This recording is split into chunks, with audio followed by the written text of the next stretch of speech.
pagpapatuloy ng tampok na kwento sa Extra Special Love Stories. Noong gabi pa rin yun na nakipagkalas ako kay Reden. Papasok na sana ako sa gate ng bahay ni Aling Lusing nang may dumating na tricycle at halos kasabay ng pagpatay ng makina ng motor ay ang pagtawag ng boses ng lalaki sa pangalan ko. Paglingon ko ay ang nakangiting si Hilario ang nakita ko. Matagal ko siyang hindi nakita kaya't sinalubong ko siya. Kumusta? Eto, napadaan lang. Matagal kasi kitang hindi makikita kaya naisip ko pasyalan nga kita. Bakit saan ka ba pupunta? Ngayon lang kita nakita. Mag-a-abroad muna ako. Sagot niya. Talaga? Oo. Sasama ako sa uncle ko. Magme-mekaniko daw kami sa Bahrain. Eh di maganda. Yayaman ka na. Sana nga. Baka sakaling pag may pera na ako, may pagkakagusto na sa akin. Yun ang naging sagot niya. Bahagya akong nasaktan sa sinabi niya.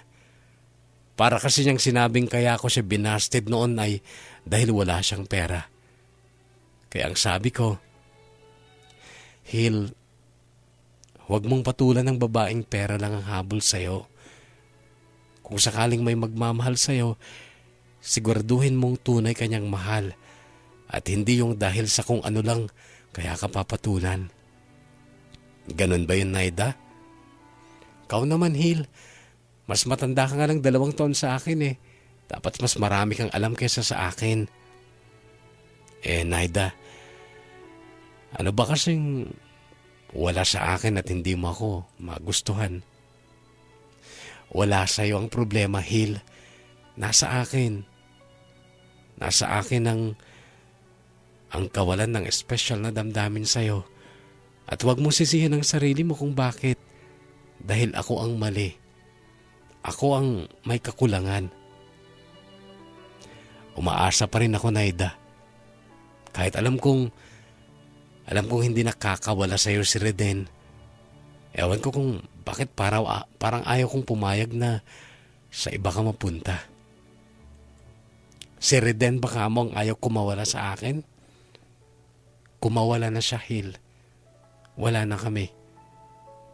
Nakita kong nagbago ang ekspresyon ng mukha ni Hil sa narinig niya. Pagkatapos ay napangiti. Sabi ko na nga ba eh. Sabi niya. Anong sabi mo na nga ba? Wala. Ano kaya kung huwag na lang akong mag-abroad, Naida? Bantayan na lang kita. Kukulitin na lang kita araw-araw baka sakaling sa ganung paraan magustuhan mo ako. Hindi kailangan yun, Hil. Tsaka ayaw mo pa nun, yayaman ka. Marami naman na akong pera, Naida eh. Kung pera lang, marami na akong naipon. Ilang taon na bang anihan na puro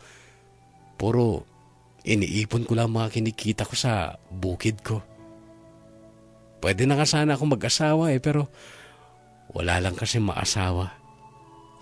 Hil, ituloy mo ang pag-a-abroad. Sayang din ang kikitain mo doon.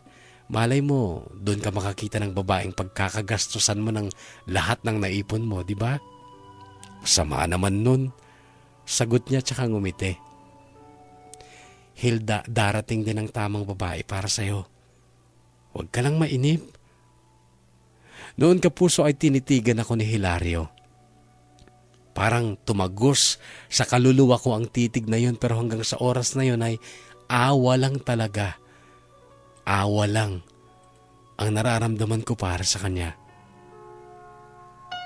Awa dahil alam kong nagpapakababa na siya. Ngunit hindi pa rin niya maabot ang puso ko.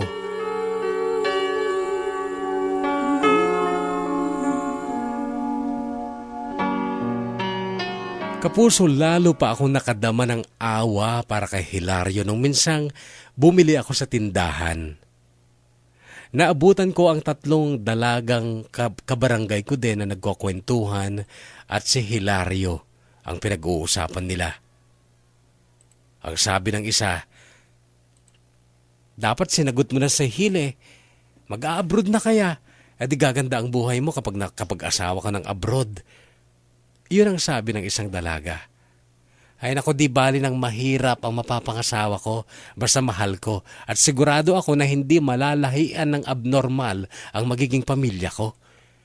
Sagot naman ng isang dalagang nagmamaganda at niligawan nga daw noon ni Hilario. Bakit?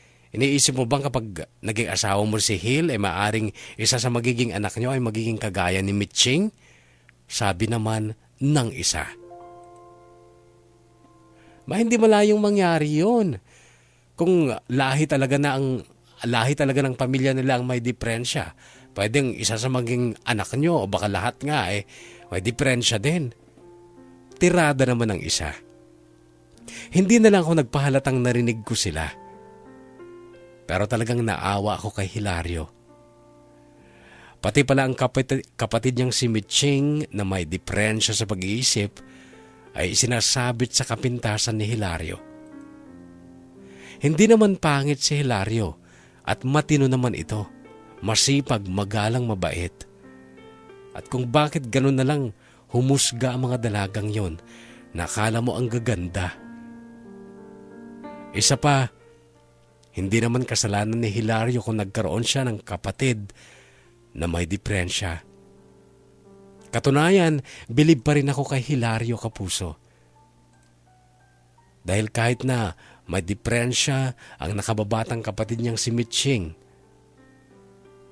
ay alam ko kung gaano niya minamahal at pinapahalagahan ang kanyang kapatid. Making each day of the year, changing